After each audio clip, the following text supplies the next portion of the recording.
मेरा भाई हमेशा घर पे लड़ता रहता था कि मेरी शादी करा दो। आखिरकार भाई की शादी हो गई, लेकिन शादी की पहली रात ही मेरी भाभी मर गई। कुछ महीनों बाद हमने फिर से भाई की दूसरी शादी करवाई, लेकिन आश्चर्य की बात ये थी कि जब दूसरी बीवी भी पहली ही रात मर गई। मुझे ये राज जानने के लिए भाई की तीसरी शादी कराना जरूरी था। जब भाई की तीसरी शादी हुई और शादी की पहली रात मैं कमरे में छुप गई, लेकिन उस वक्त मेरे होश उड़ गए जब भाई कमरे में आते ही कोई चीज़ खाकर मेरी भाभी के साथ सुबह से ही मेरे भाई संदीप का झगड़ा आसमान छू रहा था। वो माँ से इस बात के लिए झगड़ा कर रहे थे कि उनकी शादी करा दी जाए, लेकिन सारा दिक्कत ही यही थी कि माँ संदीप भाई की शादी नहीं कराना चाहती थी। माँ को लगता था कि वो बहुत ही नकारा है। हालांकि गांव वाले भी उसके नकारेपन को जानते थे कि वो कुछ नहीं करता। ऐसे में कौन अपनी बेटी संदीप भाई को देगा। लेकिन जैसे जैसे दिन बीत रहे थे, संदीप भाई का झगड़ा और बढ़ता चला गया। तंग आकर माँ ने संदीप भाई की शादी की बात गांव में की, लेकिन सभी लोगों ने मना कर दिया। संदीप भाई का गुस्सा और भी बढ़ता चला जा रहा था। उन्हें लग रहा था कि माँ जानबूझकर उनकी शादी नहीं करवा रही है। एक दिन गांव की मौसी ने अपनी बेटी रागिनी की शादी हमारे भाई संदीप से करने के लिए मान गई। मौसी सविता गांव की एक विधवा गरीब औरत थी। उनका कोई सहारा नहीं था। जब उन्हें मालूम चला कि माँ बिना दहेज के अपने बेटी की शादी करेंगी, उन्होंने खुशी खुशी अपने बेटी का रिश्ता हमारे भाई संदीप से तय कर दिया। रागिनी एक कम उम्र और खूबसूरत औरत थी। मैंने तो कभी सोचा ही नहीं था कि मेरे भाई को इतनी प्यारी दुल्हन मिल जाएंगी। रागिनी गजब की दिखती थी। कुछ दिन बाद वो दुल्हन बनकर हमारे घर पर चली आई थी। हर कोई संदीप भाई की किस्मत की तारीफ कर रहा था कि उनके जैसे आदमी को इतनी अच्छी औरत कैसे मिल गई। लेकिन किस्मत ने एक अलग ही खेल खेला और शादी की सुबह ही घर में कोहराम मच गया। जब जब संदीप भाई ने बताया कि रागिनी इस दुनिया से चल बसी, यह सुनकर हम कांप से गए थे। रात को ही हम एक जीती जागती हंसती मुस्कुराती दुल्हन को घर लेकर आए थे, और वह अब इस दुनिया में नहीं है। ये कैसे हो सकता है? संदीप भाई तो खुद बिलक बिलक कर रो रहे थे। गांव में जैसे ही यह खबर फैली तो सभी संदीप भाई को बुरा भला कहने लगे। किसी को भी यकीन न आया कि एक जवान लड़की अपनी शादी के पहली रात ही मर गई। गांव वाले तो पहले ही संदीप भाई को अच्छा नहीं समझते थे। रागिनी की मौत ने भाई के किरदार को गांव वालों के सामने और भी बेकार कर दिया था। घर में चारों तरफ मातम मनाया जा रहा था। रागिनी की माँ को तो बिल्कुल होश ही नहीं था। रागिनी दुल्हन की साड़ी में बहुत ही मासूम लग रही थी, लेकिन उसके शरीर में जान बिल्कुल नहीं थी। किसी को समझ में नहीं आ रहा था कि उसके साथ क्या हो गया। कमरे में तो सिर्फ वो और संदीप भाई थे। जो भी सच था वो सिर्फ संदीप भाई को ही मालूम था, लेकिन वो बिल्कुल चुप थे। मेरे बड़े भाई मोहित उठ खड़े हुए और कहने लगे कि मैंने तो पहले ही कहा था कि इस नालायक लड़के की शादी ना करवाना, लेकिन आपको बेटे की मोहब्बत के आगे कुछ ना दिखाई दिया। अब आप ही देखिए किस तरह उसने खूबसूरत जवान लड़की को मौत के घाट उतार दिया। मोहित की बात सुनकर माँ काँप गई और उनके मुंह पर हाथ रख दिया। माँ रोते हुए कहने लगी, तू बड़ा भाई है। अगर तू भाई होकर अपने ही भाई के खिलाफ ऐसी बात करेगा तो गांव वाले क्या सोचेंगे। हर कोई मेरे बेटे को इस मौत का जिम्मेदार समझ रहा है। कहीं ऐसा ना हो कि कोई गांव से थाने में रिपोर्ट करा दे। सच क्या है ये तो सिर्फ संदीप जानता है, या फिर भगवान जानते हैं। मैं अपने जवान बेटे को सलाखों के पीछे नहीं देख सकती। माँ की बात पर मोहित भाई चुप हो गए, लेकिन उनकी ये बात मेरे दिलो दिमाग में बैठ गई थी। वो कुछ गलत तो नहीं कह रहे थे। कुछ तो ऐसा था जो किसी को भी मालूम नहीं था। संदीप भाई ने तो रागिनी की मौत के बाद खुद को कमरे में बंद कर लिया था।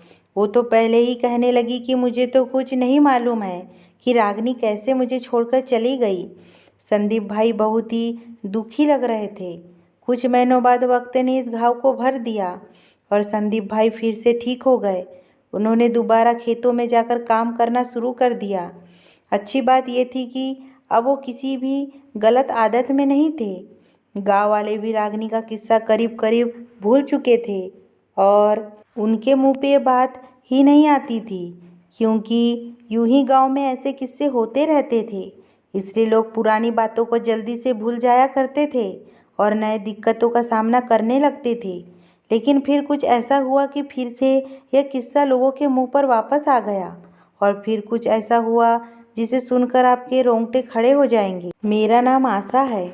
हम लोग आगरा के एक छोटे से गांव के रहने वाले हैं।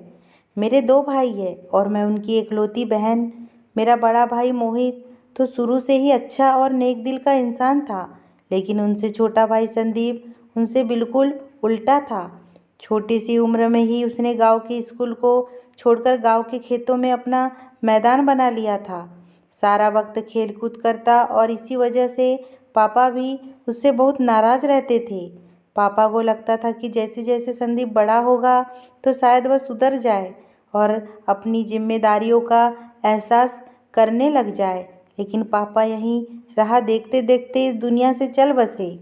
हर गुजरते दिन के साथ साथ संदीप को जो चाल चलन था और वह और बिगड़ता चला गया। और ना उसने पढ़ाई की और ना ही उसके अंदर कोई टैलेंट था। हमारे पापा हमारे लिए जायदाद से बहुत कुछ छोड़कर गए थे, लेकिन संदीप भाई को उसकी फिक्र ही नहीं थी। मोहित भाई सारे ज़मीनों का देखभाल करते और फसलों का ख्याल रखते। माँ भी संदीप भाई को समझा समझा कर थक गई थी और आखिर में उन्हें उनके हाल पर छोड़ दिया था। संदीप भाई किसी तरह के नशे की आदत में पड़ गए थे और वो रात में ही घर आते थे। लेकिन फिर ज़िंदगी में कुछ बदला और फिर माँ ने मोहित भाई की शादी एक खूबसूरत लड़की से करा दी। उस रात संदीप भाई ने बहुत ही हंगामा किया और कहने लगे, माँ तुम्हें हमेशा मोहित भाई का ही ख्याल रहा है। तुमने कभी मेरे बारे में सोचा ही नहीं। क्या होता अगर तुमने हम दोनों भाइयों की शादी एक साथ करवा देती, तो एक ही नहीं घर में 2 दुल्हनें आती।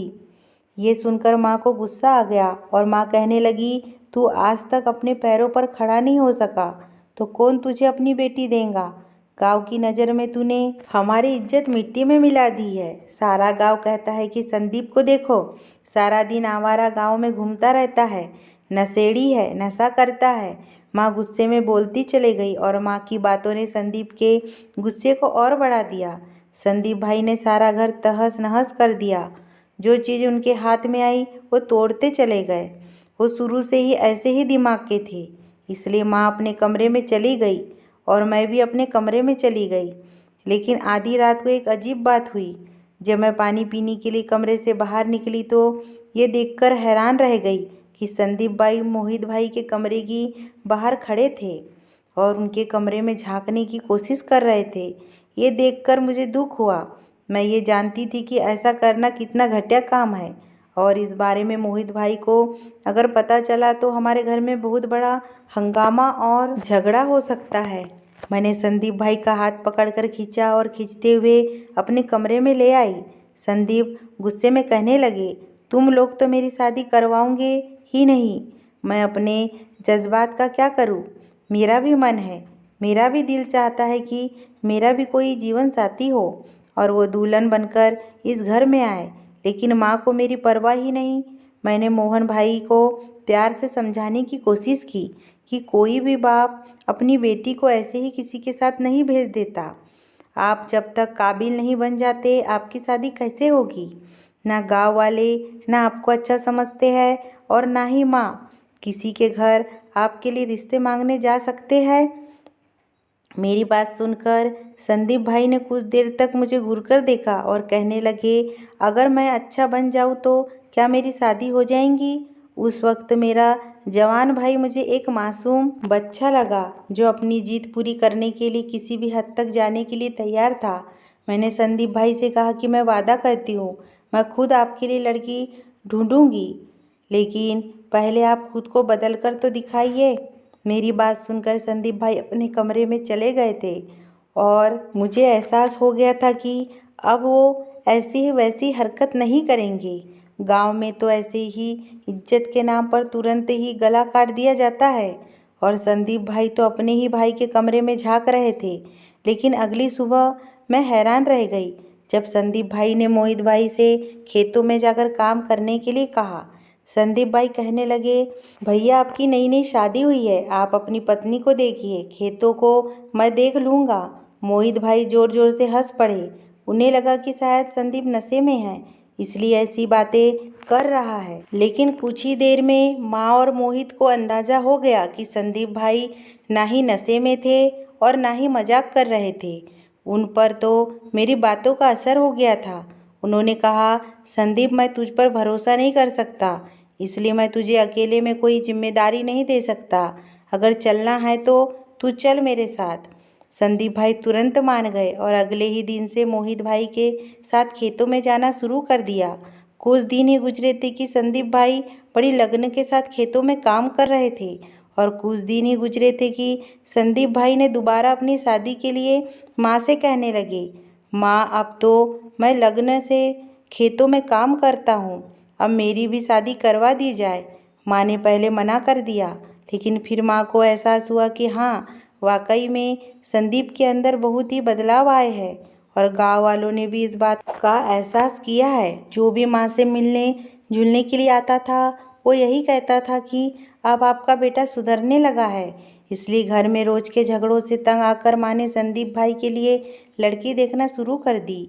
लेकिन पता नहीं किस्मत में ऐसा क्या लिखा था कि शादी की पहली रात ही उनकी पत्नी दुनिया से चली गई। और गांव में एक बार फिर से संदीप भाई को लेकर उनके बारे में बातें होने लगी। संदीप भाई के लिए ये गम बहुत बड़ा था, लेकिन वक्त ने जब ये गांव भर दिया और वो दोबारा से काम पर लगे तो एक बार फिर उन्होंने अपनी शादी के लिए माँ से कहा। माँ ने संदीप भाई के आगे हाथ जोड़े और उनसे कहा कि अब वो दोबारा किसी की बेटी को अपने घर की बहू बनाकर नहीं ला सकती। ये सुनकर संदीप भाई पहले की तरह फिर से झगड़ा करने लगे। उन्होंने कहा कि ना ही वो रागिनी के मौत की जिम्मेदार है और ना ही उन्हें मालूम है कि रागिनी को क्या हुआ था।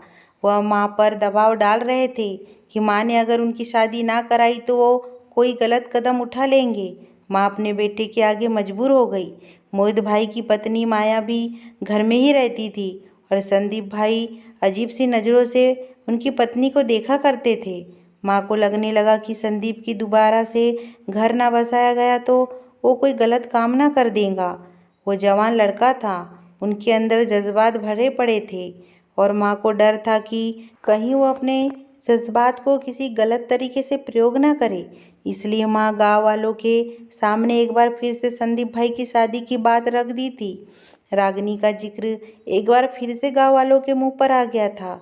सभी कहने लगे कि पहले ही संदीप अपनी बीवी को मार चुका है, अब उसे दोबारा कौन अपनी बेटी देगा। माँ ने एक एक से मिन्नतें की कि संदीप बहुत बदल गया है, अब वो पहले की तरह नहीं रहा और ना ही नशा करता है। और फिर माँ की ये मिन्नतें रंग लाई और फिर गांव के राकेश ने अपनी बेटी रिया का रिश्ता ये सोचकर संदीप भाई से कर दिया कि संदीप भाई के पास दौलत की कोई कमी नहीं है, घर पैसा ज़मीन सब कुछ मौजूद है, उनकी बेटी ऐश की ज़िंदगी गुजारेंगी। लेकिन उन्हें क्या मालूम था कि उनकी बेटी को ऐश एक दिन भी प्राप्त नहीं होगा। माँ ने रिया को घर लाने से पहले बहुत सारी पूजा पाठ हवन करवाए, गरीबों को खाना भी खिलाया और बुरी नज़र भी उतारी। जो कुछ माँ अपने बेटे की खुशी के खातिर कर सकती थी वो सब कुछ कर दिया और रिया को अपने घर दुल्हन बनाकर लाई। इससे पहले भी संदीप भाई अपने कमरे में जाते माँ ने उन्हें अपने पास बुलाया और प्यार से, रिया तुम्हारी बीवी है, उसके साथ अच्छे से पेश आना और कोई ऐसी हरकत ना करना कि जिसकी वजह से एक बार फिर से हमारे ऊपर कलंक लगे। माँ की बात सुनकर संदीप भाई मुस्कुराए और कहने लगे, माँ तू तो ऐसी कह रही है कि मैं जाते ही रिया पर जुल्म करने लगूंगा। तुम फिक्र ना करो, तुम्हारी बहू को कुछ नहीं होगा। रागिनी की शायद उतनी ही जिंदगी थी। संदीप भाई अपने कमरे में चले गए। माँ बहुत डरी हुई थी। माया भाभी भी बार बार यही कह रही थी कि माँ ने संदीप की दूसरी शादी करवा कर बहुत गलती की है। संदीप इस लायक ही नहीं है कि उनकी ज़िंदगी में कोई लड़की को लाया जाए। और माया भाभी की बात सुबह सुबह ही सच साबित हो गई थी। जब संदीप भाई रोते हुए कमरे से निकले थे, उन्होंने कहा कि रिया हमेशा के लिए हमें छोड़कर जा चुकी है। ये खबर सुनकर हम सबके होश उड़ गए। माँ गिरकर बेहोश हो गई और मुझे भी समझ नहीं आ रहा था कि मेरा भाई ये क्या कह रहा है। संदीप भाई का रो रो कर बुरा हाल था। मोहित भाई उन्हें बहुत ही बुरा भला कह रहे थे और साथ ही माँ को भी कोस रहे थे कि माँ ने क्यों दोबारा से संदीप की शादी करवाई। मौसी सविता तो गरीब औरत थी, बेटी की मौत पर चुप हो गई, खामोश हो गई। लेकिन राकेश तो जवान बेटी की मौत पर हंगामा मचा देगा। फिर वही हुआ जिसका डर था। गांव में कोई बात छिपती ही कहाँ थी। कुछ ही समय लगा था और सारा गांव हमारे घर के बाहर जमघट लगा लिया था। जिसने सुना कि रिया मर गई, उसने संदीप भाई को सैकड़ों गाली दिए। सभी कह रहे थे कि पता नहीं संदीप नशे में ऐसा क्या करता है कि पत्नी रात को ही मर जाती है। राकेश ने भी संदीप की कॉलर पकड़ लिया और खूब मारा।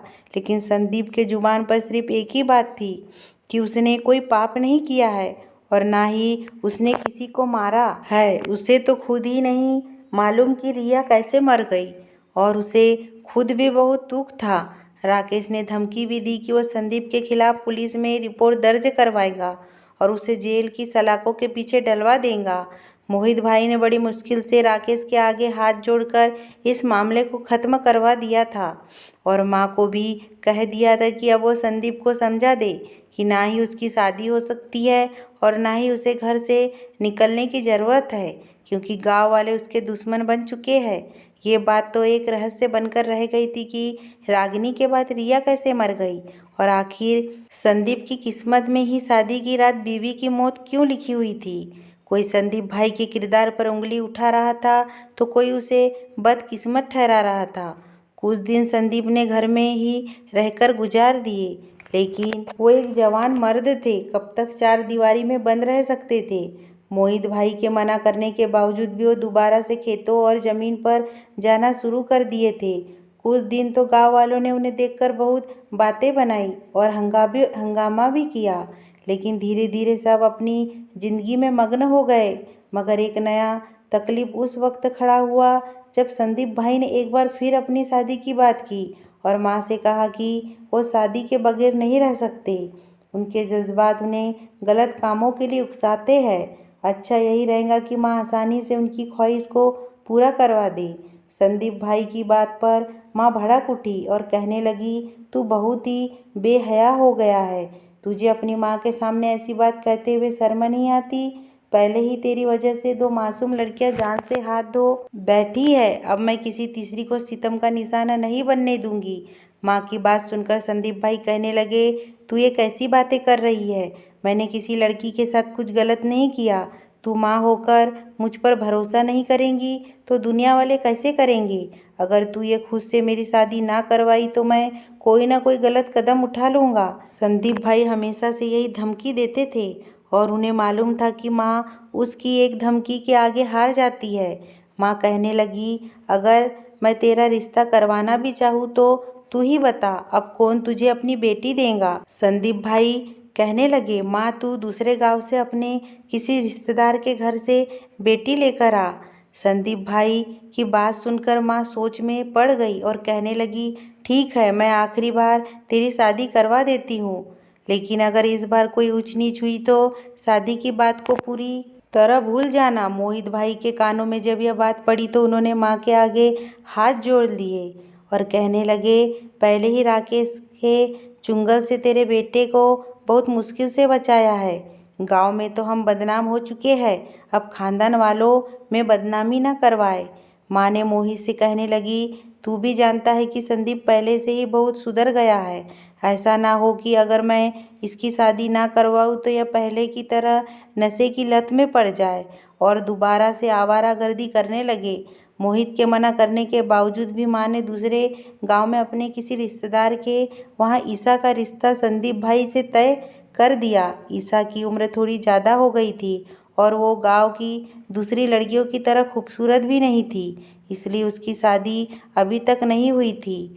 और जब माँ ने संदीप भाई के लिए ईसा का हाथ मांगा तो ईसा की के माँ बाप ने खुशी खुशी रिश्ते के लिए हाँ कर दिए और हम ईसा को संदीप भाई की तीसरी बीवी बनाकर सादगी से अपने घर ले आए। माँ ने संदीप भाई की शादी की खबर गांव वालों को नहीं लगने दी थी। माँ को डर था कि कहीं एक बार फिर उनके बेटे की खुशियों को किसी की नज़र न लग जाए। माँ ने कोई खुशी वाला प्रोग्राम भी नहीं किया था, इसलिए भाभी ने हमेशा की तरह खुद ही घर पे ही मेवे के लड्डू बना दिए। मुंह मीठा करने के लिए गांव में मेवे के लड्डू खाए जाते थे। हम सब ने ईसा के आने की खुशी में लड्डू खाए। मैंने ईसा को कमरे में बिठा दिया और खुद उसके लिए दूध लेने किचन में आई, तो माया भाभी भी किचन में ही थी। हालांकि वो किचन में बहुत कम ही जाती थी, इसलिए उस वक्त उन्हें किचन में देखकर मैं चौंक गई। वो लड्डू बना रही थी। मैंने माया भाभी से पूछा कि आप ये लड्डू किस लिए बना रही है। माया भाभी कहने लगी, तुम्हारे संदीप भाई ने कहा है कि उन्हें लड्डू बहुत पसंद आए हैं, उन्हें और लड्डू खाने हैं। मैंने गर्म दूध के 2 गिलास उठाए और भाभी से कहा कि ठीक है, मैं भाई के कमरे में यह दूध का गिलास रख दूँ, फिर मैं सोने के लिए चली जाऊंगी। जबकि मेरा ऐसा कोई इरादा नहीं था। मैंने सोच लिया था कि मैं आज की रात संदीप भाई के कमरे में छुपकर गुजारूंगी। वैसे तो ये काम अच्छा नहीं है, लेकिन जिस तरह मेरे दोनों भाभी शादी की रात ही मर गई थी, उसके पीछे की वजह को मैं जानना चाहती थी। मैं दूध की गिलास कमरे में रखने के लिए गई तो ईशा बाथरूम में थी। मैंने मौके का फ़ायदा उठाया और कमरे में ही छुप गई। संदीप भाई काफ़ी देर बाद कमरे में आए थे। ईशा बिस्तर पर घूंघट डाले बैठी थी। संदीप भाई ने कमरे में आकर दूध का गिलास उठाया और अपने जेब से एक लड्डू निकालकर उसे दूध के साथ खा लिया और भाभी की तरफ बढ़े। मैं हैरत से उन्हें देख रही थी। वो तो पहले ही लड्डू खा चुके थे, अब दोबारा इस तरह लड्डू क्यों खा रहे थे। अचानक ही मेरे दिमाग में आया कि भाभी दोबारा से लड्डू बना रही थी और पहले वाले लड्डू खत्म हो चुके थे। शायद उन्होंने ही संदीप भाई को ये लड्डू दिया था, लेकिन जहाँ तक मुझे मालूम था, ना ही माया भाभी संदीप भाई से बात करती है और ना ही उन्हें पसंद करती है। फिर उन्होंने ये लड्डू दोबारा से संदीप भाई को क्यों दिया था। कुछ तो ऐसा था जो ठीक नहीं था और मेरे दिमाग में खतरे की घंटी बज रही थी। लड्डू खाने के बाद संदीप भाई भाभी के करीब गए और उन्होंने अपने जेब में से एक और लड्डू निकालकर जैसे ही उन्होंने ईसा भाभी की तरफ बढ़ाया तो मुझे कुछ गलत होने का एहसास हुआ। मैं फौरन ही अलमारी से निकली और मैंने भाई का हाथ पकड़ लिया। भाई मुझे अपने कमरे में छुपा हुआ देखकर गुस्सा हो गए और बुरा भला कहने लगे। मैंने भाई को शांत करवाया और उन्हें बताया कि मैं कमरे में क्यों और किस मकसद के लिए छुपी थी और मुझे लगता है कि ये लड्डू ठीक नहीं है। संदीप भाई कहने लगे कि ये लड्डू मुझे मोहित भाई ने दिए हैं। मुझे तुम्हें यह बात बतानी तो नहीं चाहिए, लेकिन भाई ने कहा कि ये लड्डू खाने के बाद ताकत आती है और शादी की रात इस तरह की चीज़ें खाना अच्छी बात होती है। संदीप भाई की बात सुनकर मैं सोच में पड़ गई। वो मोहित भाई जो संदीप भाई की शादी के इतने खिलाफ थे, वो उन्हें शादी की रात खाने के लिए लड्डू क्यों देना चाहते थे। और वो भी अपनी कामचोर बीवी से बनवाकर। माया भाभी को तो किचन में जाने से ही जान निकलती थी। मैंने संदीप भाई से कहा कि आज की रात भाभी को ये लड्डू ना खिलाए। मैं संदीप भाई से बात कर रही थी कि अचानक से ही उन्हें नींद आने लगी और वो बेहोश से हो गए। यह देखकर मैं और ईशा भाभी दोनों ही हैरत में पड़ गए। मैं खामोशी से अपनी माँ को बुलाकर लाई। मैंने उन्हें सारी बात बता दी। माँ कहने लगी, जाकर मोहित को बुलाकर ला। मैं उन्हें बुलाने के लिए उनके कमरे के पास पहुंची तो अंदर से आती आवाज़ ने मुझे हिलाकर रख दिया। मोहित भाई माया भाभी से कह रहे थे, बस ईसा का काम तमाम होने दो, फिर मैं देखूंगा कि संदीप की चौथी शादी कैसे होती है। मैं उसे अच्छी तरह से जानता हूँ, वो शादी के बगैर नहीं रह सकता और जब उसकी शादी नहीं होगी तो यकीनन कोई उल्टा सीधा कदम उठाएगा और फिर हमेशा के लिए माँ उसे इस घर से निकाल देंगी और गांव वाले भी उसे पत्थर मारेंगे। सांप भी मर जाएगा और लाठी भी नहीं टूटेगी। किसी को मालूम भी नहीं होगा कि ये सब मैंने किया है। संदीप, आशा मेरे सौतेले भाई बहन है, लेकिन पापा ने मरते मरते जायदाद में से उन दोनों को भी हिस्सा देकर मेरे साथ बहुत गलत किया है। आशा का हिस्सा तो मैं कभी उसे दूंगा नहीं, लेकिन अगर संदीप की शादी हो गई और उसके बच्चे हो गए तो उन्हें मुझे हिस्सा देना पड़ेगा। इसलिए मैं कभी उसका घर बसने ही नहीं दूंगा और उसे दोबारा नशे की लत लगवा दूंगा, जैसे मैंने पहले उसे लगाया था। मोहित भाई और माया भाभी बहुत कुछ कह रहे थे, लेकिन मेरे होश उड़ गए थे। मैंने जाकर सारी बात माँ को बता दी थी, जिसे सुनकर माँ के आंसू बहने लगे थे। मोहित भाई पापा की पहली बीवी के बेटे थे और उनके मरने के बाद पापा ने माँ से दूसरी शादी की थी। फिर माया और संदीप भाई पैदा हुए थे, लेकिन माँ ने कभी बच्चों में कोई फर्क ना होने दिया। पता नहीं मोहित भाई के दिल में ये जहर कैसे भर गया। दौलत के लालच में वो इस हद तक आगे बढ़ गए कि उन्होंने 2 मासूम लड़कियों की जान ले ली थी। एक लड्डू में वह बेहोशी की दवा मिलाते और दूसरे लड्डू में जहर। संदीप भाई बेहोश हो जाते और उन्हें सुबह भी ही होश आता, जबकि उनकी बीवियां जहर की वजह से मर जाती। अगर मोहित भाई सीधे संदीप भाई को कोई नुकसान पहुंचाते तो शायद वो भी शक के घेरे में आ जाते। इसलिए उन्होंने बहुत चालाकी से प्लान बनाया था, मगर सच कभी नहीं छुपता और एक न एक दिन सामने आ ही जाता है। संदीप भाई को वो सुबह जब होश आया तो माँ ने उन्हें सारी बात बता दी। माँ ने खुद ही मोहित भाई के खिलाफ रिपोर्ट लिखवाया और गांव वालों को बुलाकर भी सारी हकीकत बता दी, क्योंकि मोहित ने 2 मासूम लड़कियों का कत्ल किया था, जो एक बहुत बड़ा जुर्म है। कभी कभी दौलत और जायदाद की भूख इंसान से वो सब करवा देती है जो इंसानियत के खिलाफ है। आप लोग कमेंट में बताइए, जो कुछ मोहित ने किया क्या वो ठीक था? क्या कोई लालच में इस कदर भी गिर सकता है? क्या आपने भी कुछ ऐसे लोग देख रखे हैं? अगर आपको दोस्तों ये स्टोरी पसंद आई हो तो प्लीज़ मेरे चैनल को सब्सक्राइब कीजिए, लाइक कीजिए, कमेंट कीजिए। प्लीज़ मुझे सपोर्ट कीजिए।